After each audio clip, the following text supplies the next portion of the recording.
वेदांत दर्शन व शिक्षा। इसके पूर्व हम सभी लोगों ने भारतीय शिक्षा दर्शन व वेदांत दर्शन का अध्ययन किया। आज हम वेदांत दर्शन व शिक्षा पर चर्चा करेंगे। वेदांत दर्शन का जो है शिक्षा पर क्या प्रभाव पड़ा या वेदांत दर्शन के अनुसार किस प्रकार की शिक्षा होनी चाहिए, इससे हम जो है अध्ययन करेंगे। वेदांत दर्शन में शिक्षा जो है ब्रह्म ज्ञान के इर्द गिर्द ही घूमती है। ब्रह्म ज्ञान माया के आवरण से मनुष्य जब हट जाता है, छट जाता है, तो उसे परम तत्व का ज्ञान हो जाता है। वेदांत शास्त्र सभी शास्त्रों एवं ऋषियों का शिरोमणि होता है। इसमें ब्रह्म का ज्ञान ही प्राप्त करने की चर्चा की गई है। शंकराचार्य महोदय शिक्षा पर स्वतंत्र रूप से, मुक्त रूप से कहीं अलग से विचार विमर्श नहीं किया। उनके वेदांत दर्शन में तत्व मीमांसा, ज्ञान मीमांसा, आचार मीमांसा, इन सभी से ज्ञान का प्राप्ति होती है। उसी ज्ञान के आधार पर वेदांत शिक्षा के विभिन्न स्वरूपों का आगे हम अध्ययन करेंगे, जिसमें वेदांत दर्शन के अनुसार शिक्षा का संप्रत्यय कॉन्सेप्ट क्या होना चाहिए, उसके बारे में हम अध्ययन करेंगे।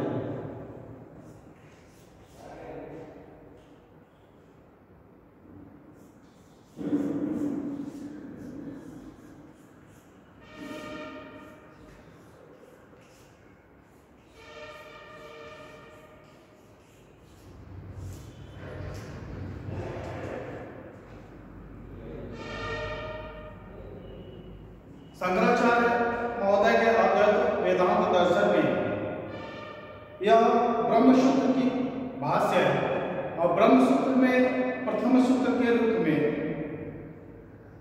दिया गया है अथतो ब्रह्म जिज्ञासा, अर्थात ब्रह्म की जिज्ञासा या ब्रह्म के बारे में ज्ञान प्राप्त करना ही शिक्षा कहलाता है। जो मनुष्य आत्मा, परमात्मा, जीव, जगत, ईश्वर, परम तत्व के बारे में ज्ञान प्राप्त की इच्छा रखता हो और माया के आवरण से मुक्ति प्राप्त कर लिया हो, उसे इन सब का ज्ञान प्राप्त होता है। और जिसको माया के आवरण से मुक्ति नहीं प्राप्त होती, उसे सच्चित आनंद, परम तत्व, आत्मा, परमात्मा, जीव, जगत, ईश्वर, इन सब के वास्तविक स्वरूप का ज्ञान नहीं हो पाता है। और जब ब्रह्म का ज्ञान उन्हें प्राप्त हो जाता है तो यह उन्हें स्वयं में सब को और सब में स्वयं को देखने लगता है। उपनिषद में भी जो है इस विचारधारा का समर्थन किया गया है और कहा गया है कि सा विद्या या विमुक्तये, मतलब कि विद्या वह है, ज्ञान वह है जो मनुष्य को मुक्ति या मोक्ष की प्राप्ति कराए। यहाँ पे वेदांत शिक्षा में भी इसका समर्थन किया गया है और यह माना गया है कि वास्तविक शिक्षा वह है जो मनुष्य को मोक्ष या मुक्ति दिलाने का कार्य करे। और वास्तविक स्वरूप में शिक्षा का अंतिम उद्देश्य भी मोक्ष की प्राप्ति का मार्ग का प्रशस्तीकरण या अग्रसारित करना ही है। अब इस वेदांत दर्शन के अनुसार शिक्षा का वास्तविक अर्थ या तात्पर्य यह हुआ कि शिक्षा वह है जो मनुष्य को मुक्ति या मोक्ष का मार्ग प्रशस्ति करे। अब यह हमारा शिक्षा का तात्पर्य किस तरह से, किस उद्देश्य की पूर्ति करता है, उसके लिए हम आगे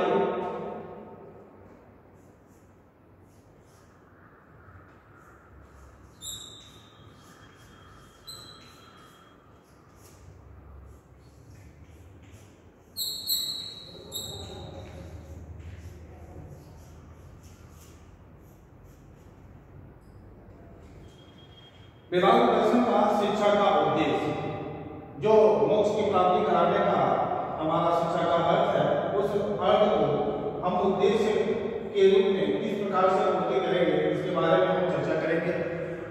तो वेदांत दर्शन का शिक्षा का उद्देश्य को देखने से हमको स्पष्ट होता है कि शंकराचार्य महोदय ने वेदांत दर्शन में शिक्षा के दो स्वरूपों में विभाजित किया हुआ है, एक परा और दूसरा अपरा।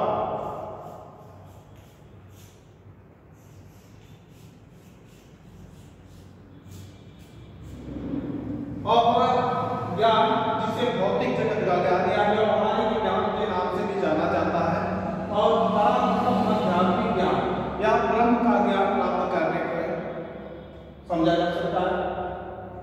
यहाँ पे मनुष्य जीवन में इन दोनों प्रकार के ज्ञान का विकास की बात कही गई है। इन दोनों ही प्रकार के शिक्षा से के द्वारा मनुष्य का विकास होना है, अतः दोनों ही शिक्षा का यहाँ प्रावधान किया गया है। हम देखेंगे आगे कि परा ज्ञान ब्रह्म ज्ञान की प्राप्ति के लिए उपयुक्त है, और अपरा ज्ञान हमारे या मनुष्य के व्यवहारिक जीवन को सुखमय सफल बनाने में हमें अपरा यानी व्यवहारिक ज्ञान की आवश्यकता पड़ती है। अपरा ज्ञान में मनुष्य के सुखपूर्वक जीवन व्यतीत करने हेतु उनके विभिन्न प्रकार के विकास की बात कही गई है, जिसमें मानसिक विकास, शारीरिक विकास, आध्यात्मिक विकास, इंद्रिय निग्रह, चित्त की शुद्धि, वर्ण के अनुसार कुशल योग्य का विकास करना इत्यादि अपरा विद्या के अंतर्गत आता है। अपरा विद्या के अंतर्गत इन सभी पे विकास करने की बात कही जाती है। परा विद्या में मात्र ब्रह्म ज्ञान की प्राप्ति के लिए कहा गया है कि ब्रह्म ज्ञान के माध्यम से ही हमें यह सच्चित आनंद परम तत्व का ज्ञान प्राप्त किया जा सकता है। तो इन दोनों ही शिक्षाओं का विकास करके हम मनुष्य जीवन का सुखपूर्वक जीवन व्यतीत करना और उन्हें मोक्ष की प्राप्ति तक ले जाया जा सकता है। तो शिक्षा के उद्देश्य में हम देखेंगे कि वेदांत दर्शन की शिक्षा के उद्देश्य में परा, अपरा, व्यवहारिक और आध्यात्मिक दोनों ही प्रकार के ज्ञान का विकास करना आवश्यक है। इसके बाद शिक्षा का अर्थ, शिक्षा का तात्पर्य और शिक्षा का उद्देश्य। अब इन उद्देश्यों को यानी कि उनके मानसिक, शारीरिक, आध्यात्मिक, नैतिक, चारित्रिक, इंद्रिय निग्रह, चित्त की शुद्धि, इन सब का विकास करने के लिए जो उद्देश्य हमारा है शिक्षा का, उसकी प्राप्ति हमको कैसे होगा, उसके लिए हमें पाठ्यक्रम को ध्यान देना होगा कि वेदांत दर्शन के अनुसार पाठ्यक्रम क्या होंगे।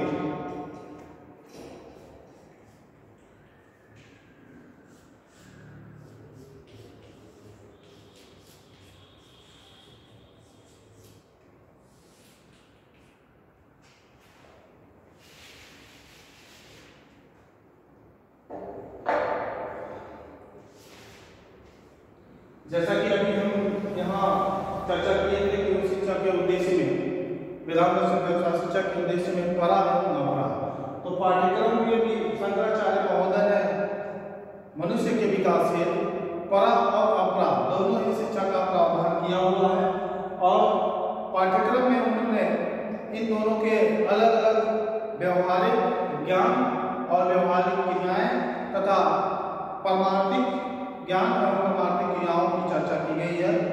यहाँ हम उस पाठ्यक्रम को ध्यान देंगे।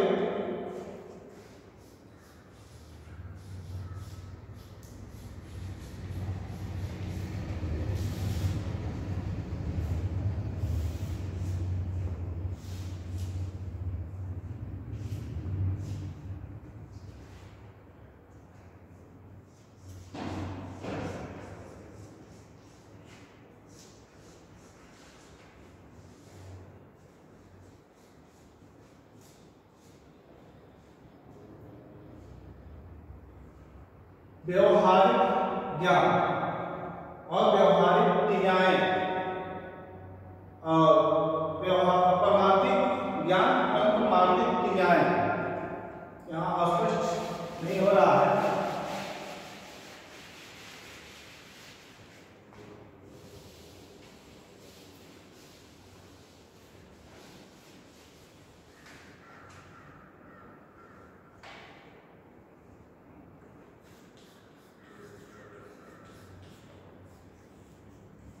पाठ्यक्रम। पाठ्यक्रम को यहाँ पे हम देखेंगे कि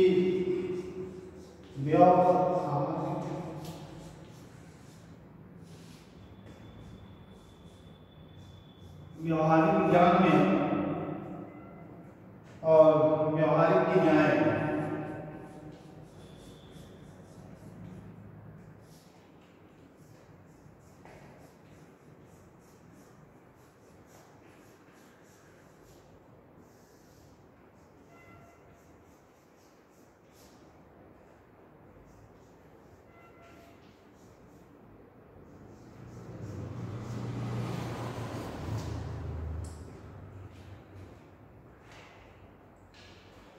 व्यवहारिक ज्ञान में उन्होंने जो है 4 प्रकार के ज्ञान रखे हुए हैं: भाषा, गणित, चिकित्सा शास्त्र और वर्ण क्रम। ये 4 हैं।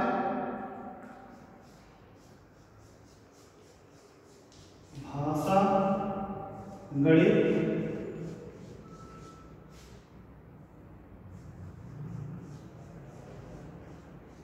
चिकित्सा शास्त्र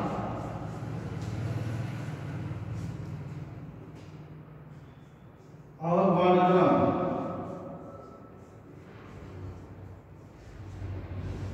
वर्णक्रम भाषा, गणित, चिकित्सा शास्त्र और गणित वर्णक्रम। इनके लिए इन्होंने 4 प्रकार की क्रियाओं का भी वर्णन किया हुआ है। ये 4 क्रियाएं कौन कौन सी हैं? तो आसन, ब्रह्मचर्य, भोजन और व्यायाम।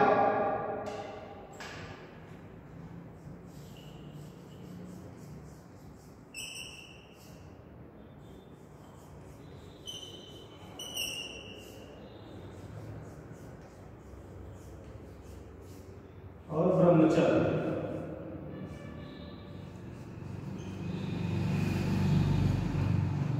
आसन, व्यायाम, भोजन और ब्रह्मचर्य।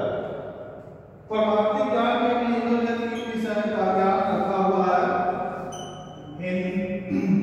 साहित्य,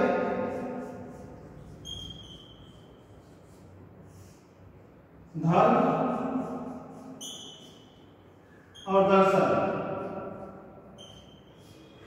साहित्य, धर्म और दर्शन, इनके लिए उन्होंने क्रियाएं में जो है, इधर क्रियाएं हम देखेंगे: यम, नियम, आसन,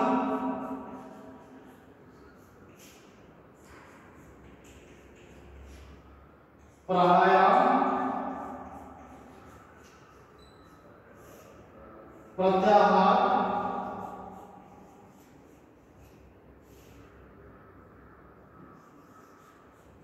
धारणा,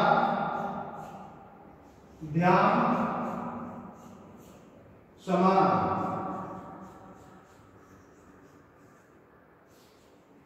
यम, नियम, आसन, प्राणायाम, प्रत्याहार, धारणा, ध्यान, समाधि, ये क्रियाएं हैं।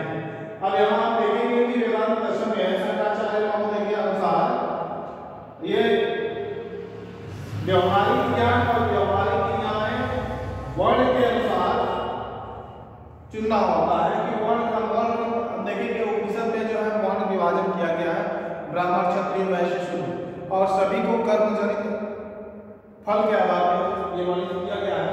इसमें वर्णों के अनुसार अपना व्यवसाय या अपनी जीविका के लिए उसमें आप योग्यता या ज्ञान प्राप्त कर सकते हैं। परंतु यहाँ हम देखेंगे कि यहाँ परमार्थिक या आध्यात्मिक ज्ञान के अंतर्गत परमार्थिक ज्ञान और क्रियाएं दिया गया है। इसमें ये प्रत्येक मनुष्य के लिए अनिवार्य किया गया है। ये सभी वर्गों के मनुष्य या बालक जो है या शिष्य इसका अध्ययन कर सकते हैं। आध्यात्मिक ज्ञान सभी के लिए हुआ है। यह हमारा जो है वेदांत दर्शन का पाठ्यक्रम विभाजन किया गया है। पाठ्यक्रम के बारे में जो है यहाँ वर्णित किया गया है। अब इसके आगे हम जो है इन पाठ्यक्रम का ज्ञान किस विधि के द्वारा, शिक्षा की किस विधि के द्वारा प्राप्त करेंगे, इसके बारे में हम आगे चर्चा करेंगे।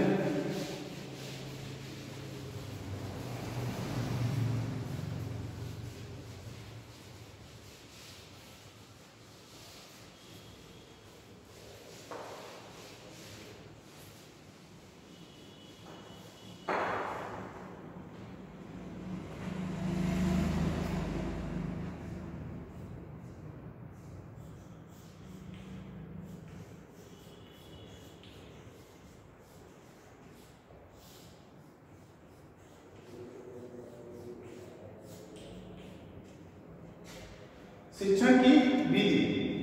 शिक्षण की विधि शंकराचार्य ने शिक्षण की विभिन्न प्रकार की विधियों की ओर संकेत किया हुआ है। पहली शिक्षण विधि जो है हमारे यहाँ पर ध्यान देंगे, पहला शिक्षण विधि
श्रवण विधि में बालक जो है उपनिषद में भी कहा गया, उपनिषद का अर्थ होता है उपनिषद, वो मतलब कि समीप, मतलब कि निष्ठापूर्वक, अवसर मतलब होता है बैठकर, यानी उपनिषद का अर्थ होगा कि गुरु के समीप निष्ठापूर्वक बैठकर ज्ञान प्राप्त करना। श्रवण मतलब होता है, श्रवण विधि के अंतर्गत यह होता है कि गुरु के द्वारा जो ज्ञान प्रदान किया जाता है उसे बालक ऐसे से जो है निष्ठापूर्वक श्रवण करे, किसी भी बाधा के बगैर, कोई बाधा न हो, और जो गुरु के द्वारा ज्ञान प्रदान किया गया है उसका वह मनन करे, चिंतन करे, वह मनन विधि करे। निधिध्यासन, गुरु के द्वारा बताई गई बात का श्रवण करना और उस पर चिंतन मनन करना तथा चिंतन मनन करने के बाद किसी निष्कर्ष पे पहुंचना, यहाँ निधिध्यासन विधि का आता है। प्रश्नोत्तर विधि, सुकरात महोदय, प्लेटो सुकरात के बारे में आप अध्ययन किए हैं, आदर्शवाद में आपने सुकरात के बारे में पढ़ा था कि प्रश्नोत्तर विधि के प्रतिपादक सुकरात महोदय, और प्रश्नोत्तर विधि में जो है सुकरात महोदय युवाओं को अपने विचार विमर्श निश्चित कर देते और अपनी जिज्ञासा को युवाओं से शांत कर देते और युवा जो है इनसे प्रश्न करके अपनी जिज्ञासा को शांत कर देते हैं। तो इस प्रकार से हम लोग देखें कि श्रवण, मनन, निधिध्यासन, प्रश्नोत्तर और व्याख्या विधि, तर्क विधि। व्याख्या विधि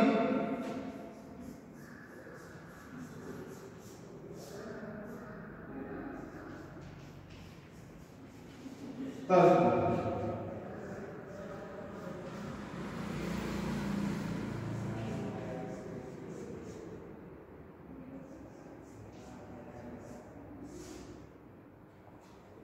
श्रवण, मनन, निधिध्यासन, प्रश्नोत्तर, व्याख्यान, तर्क, इन सभी विधियों का जिक्र इस उपनिषद या वेदांत दर्शन में किया गया है।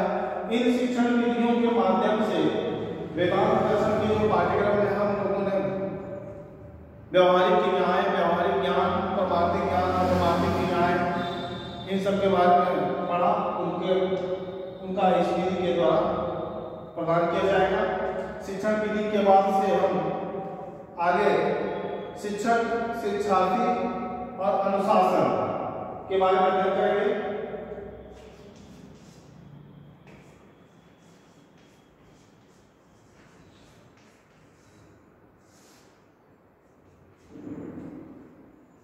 वेदांत दर्शन या ब्रह्म ज्ञान या मोक्ष का ज्ञान हमें कौन प्रदान कर सकता है? तो वह मात्र एक शिक्षक के मार्ग के द्वारा ही हमारा मार्ग या मनुष्य का मार्ग प्रशस्त किया जा सकता है। शिक्षक जो है वेदांत दर्शन के अनुसार उच्च स्थान प्राप्त किया है, वह बालक को या शिष्य को मोक्ष या ब्रह्म ज्ञान या समुचित आनंद का ज्ञान प्रदान कर सकता है। बच्चे शिष्य का परम कर्तव्य होता है कि वह शिक्षक का आदर करे और शिक्षक को अपने अंदर अहम या अहंकार या घमंड या किसी और दुर्विकार का होना नहीं चाहिए। उसे धैर्य, शांतिपूर्वक और गंभीर होना चाहिए। उसे ब्रह्म ज्ञान का ज्ञाता तो होना ही चाहिए, उसके साथ ही साथ उसे नैतिक, चारित्रिक अनेक गुण उसके अंदर विकसित होने चाहिए और वह बालकों में मोक्ष की प्राप्ति है ब्रह्म का ज्ञान का मार्ग प्रशस्त कर सके। इस प्रकार वेदांत दर्शन के शिक्षक की कल्पना की गई है। अब इसके बाद हम शिक्षार्थी का चर्चा करेंगे। शिक्षार्थी वेदांत दर्शन के अनुसार शिक्षार्थी का क्या उत्तरदायित्व या जिम्मेदारियां होनी चाहिए।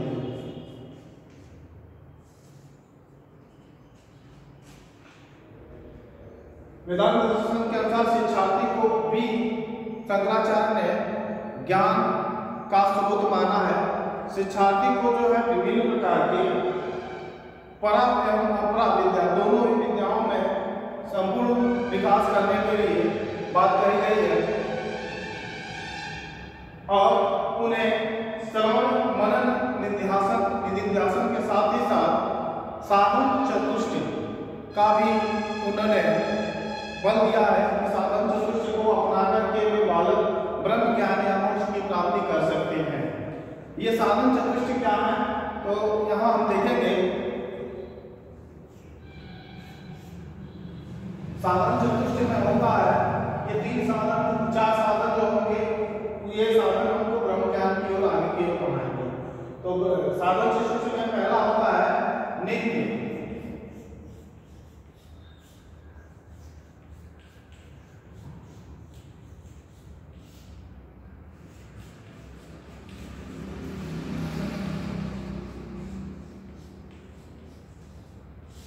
नित्य अनित्य वस्तु विवेक। शिष्य या बालक को जो है क्या नित्य है और क्या अनित्य है इसके बारे में उसे अब विवेक होना चाहिए, बुद्धि होना चाहिए, ज्ञान होना चाहिए, उनके अंतर को वह विभेद कर सके। जैसे प्लेटो ने कहा था कि यह भौतिक जगत परिवर्तनशील है, अतः यह अनित्य है, और आध्यात्मिक जगत अपरिवर्तनशील है, इसलिए वह नित्य है। यहाँ वास्तविक स्वरूप में सत्य क्या है, परम तत्व ब्रह्म ज्ञान सत्य है और यह भौतिक जगत मिथ्या है। इसका अंतर जानना ही नित्य अनित्य वस्तु विवेक के अंतर्गत आता है। शिष्य को यह ज्ञान होना चाहिए। दूसरा भोग विरक्ति।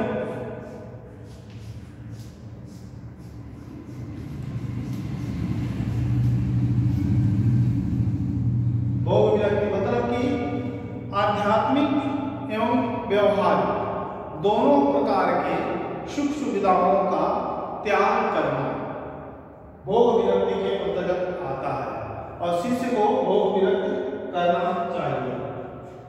अगला है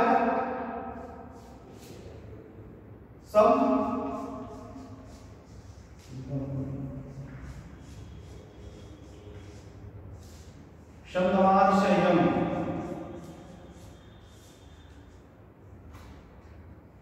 वेदांत दर्शन के अनुसार बालक या शिष्य को 6 संयम की बात कही गई है, जिसे शब्दवाद संयम कहा जाता है। और यह 6 संयम कौन कौन से हैं, तो सम, दम, तितिक्षा, उपरक्ति, समाधान, ज्ञान और ज्ञानी के प्रति श्रद्धा। ये आपकी 4 संयम 6 संयम बताए गए हैं। शम मतलब होता है कि मानसिक संयम, दम का मतलब होता है इंद्रिय संयम, उपरक्ति मतलब होता है उपरक्ति एवं तितिक्षा, यह ज्ञान का त्याग करना, और तितिक्षा मतलब कि सर्दी, गर्मी, जाड़ा इन सबको सहन करने की क्षमता हमारे अंदर विकसित हो, इसके लिए हम घबराए ना। यह संवाद का तात्पर्य हुआ 6 संयम आपको करने होंगे। फिर लास्ट वाला आपका है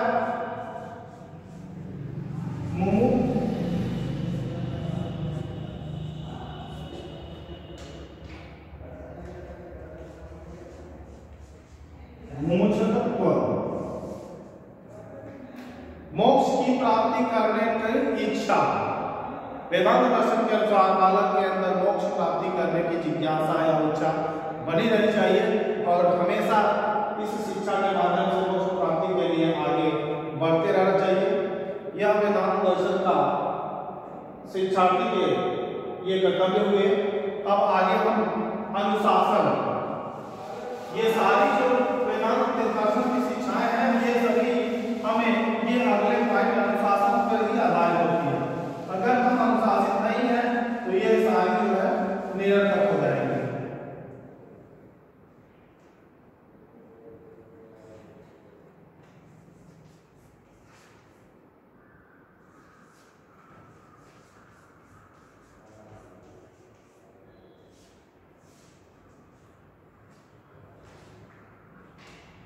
शंकराचार्य ने यह बताया है कि अनुशासन बालक के विकास से महत्वपूर्ण है। बिना अनुशासित हुए हम ब्रह्म ज्ञान, ब्रह्म तत्व का ज्ञान प्राप्त नहीं कर सकते। अनुशासन के दृष्टिकोण से उन्होंने 4 प्रकार बनाए हैं या 4 स्तरों को उन्होंने जिक्र किया हुआ है। यह 4 स्तर में और कौन से हैं? तो पहला आता है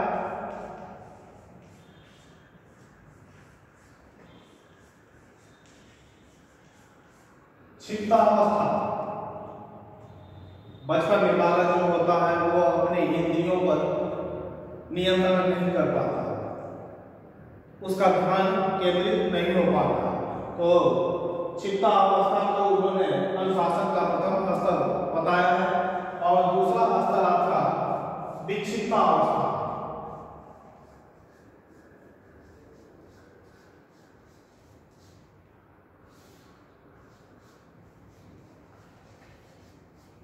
विक्षिप्तावस्था थोड़ा सा बड़ा होने पर बालक जो है अपने इंद्रियों पर कुछ हद तक नियंत्रण स्थापित कर पाता है, परंतु कम समय के लिए ध्यान केंद्रित कर पाता है, पूर्ण रूप से ध्यान केंद्रित नहीं कर पाता है। और फिर उसके बाद अगला का स्तर है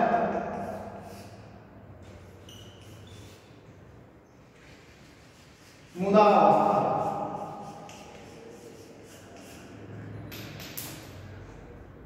मुदावस्था, इस अवस्था में इंद्रिय निग्रह हो जाता है, इंद्रियों पर अपना नियंत्रण बालक का हो जाता है और ध्यान भी केंद्रित हो जाता है, परंतु आलस्य के कारण वह पूर्ण रूप से ध्यान केंद्रित करने में असमर्थ होता है। और अंतिम चरण जो है, अंतिम स्तर जो आता है एकाग्रता अवस्था।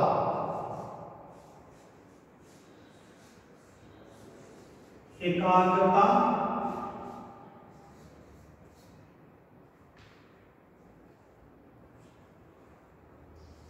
अवस्था।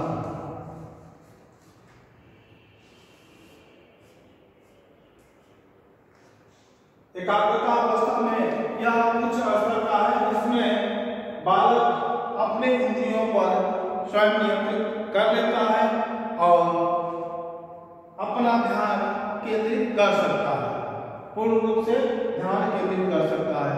शंकराचार्य 32 वर्ष की उम्र में जितेंद्रिय हुए थे और उन्होंने अपने इंद्रियों पर विजय प्राप्त किया हुआ था। इसी का देन है कि वे भारतीय या विश्व को इस वेदांत दर्शन का उन्होंने दिया है, जिससे हमें यह सब ज्ञान की प्राप्ति हुई है।